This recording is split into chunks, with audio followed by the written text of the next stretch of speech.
Noel L. Saadawi, born October 27, 1931 in Egypt. She herself was a self-rebel.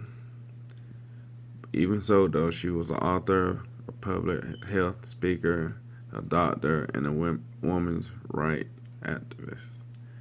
She dedicated her life and career to sexual rights for women in Egypt.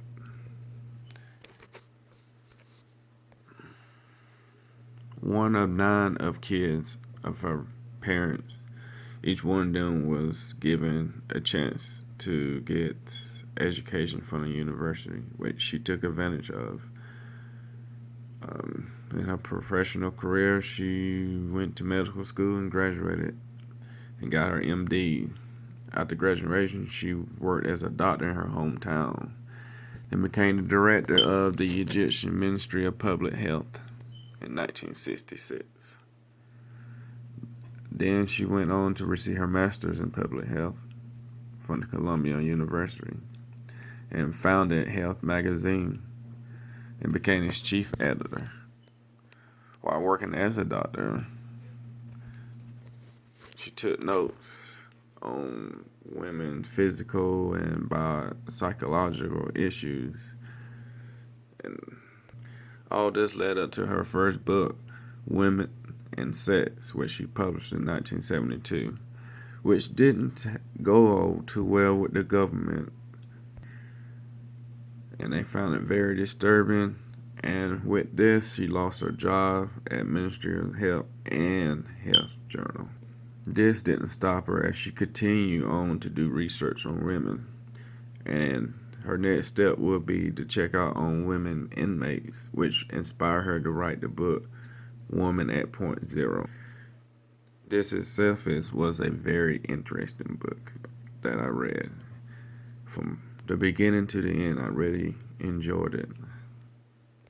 But this book was inspired from a female prisoner, and it takes a lot from her self-experience at the prison herself. Anyway, during publishing this book, she herself was put in prison for a couple of months. Even though she was in prison for these months, that did not stop her from continuing to write novels and books. After her release, she was found the Arab Women's Solitary Association and served as the editor and organization of it. But this organization didn't last too long before the government shut it down. During this time, she left and came to the United States to seek coverage and taught at Duke University. She also attended other universities throughout the United States. In 1996, she returned back to Egypt, and she became very outspoken towards the government, even herself joined in on some of the government positions or trying for them. She is a very active feminist and engaged in politics as much as she can. She was married 3 times and divorced 3 times, saying that the men just couldn't handle her outspoken self towards what she believed in as for women's rights. A lot of the books and short stories she writes about touches on women's rights, prostitution, sexual abuse, just many things from a woman's perspective from a man-dominant world.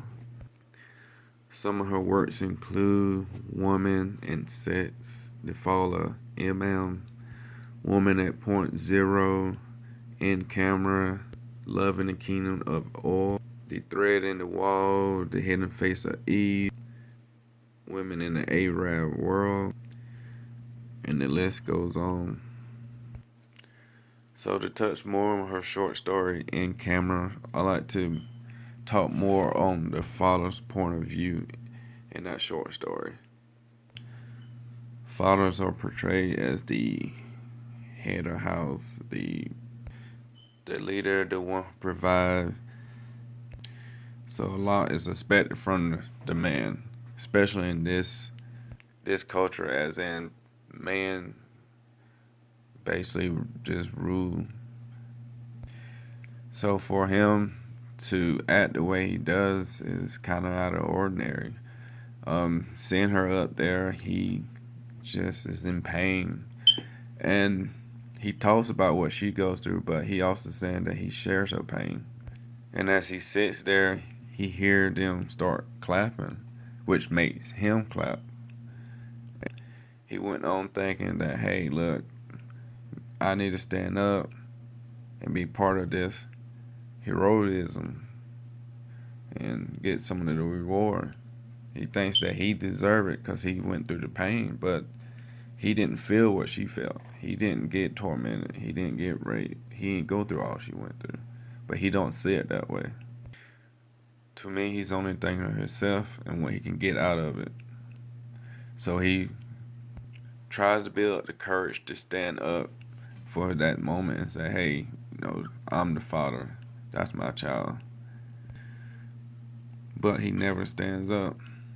So now he begins to look around, see if he recognizes anybody, or if anybody recognizes him. A chance to be known. Somebody just to be like, hey, ain't you so? And he can stand up like, yes, I am. But that never happened. So he just sits there. And as the judge then goes back to the other room, he begins to hear what everybody else had to say towards her. They began to talk about what she went through, what they heard about. It was 10 men that raped her. They was already saying that the government was just probably going to just take it from being public, put it in private. It was just going on and on about different stuff. Then they started talking about him and how he should be doing something about it. But it might be that he's ill because of him losing his honor for what they had done to his daughter, from what they had taken from him. In hearing all of this, he covers his ears and eyes because he don't want to hear this. He's ashamed now. He began to regret everything from being there. He just didn't want to be there no more. For now, he hears that his honor has been trampled. And he's beginning to remember and think about the stuff that he said about her not being in politics. And he began to think, hey, if she was a boy instead of a girl, things wouldn't be like this.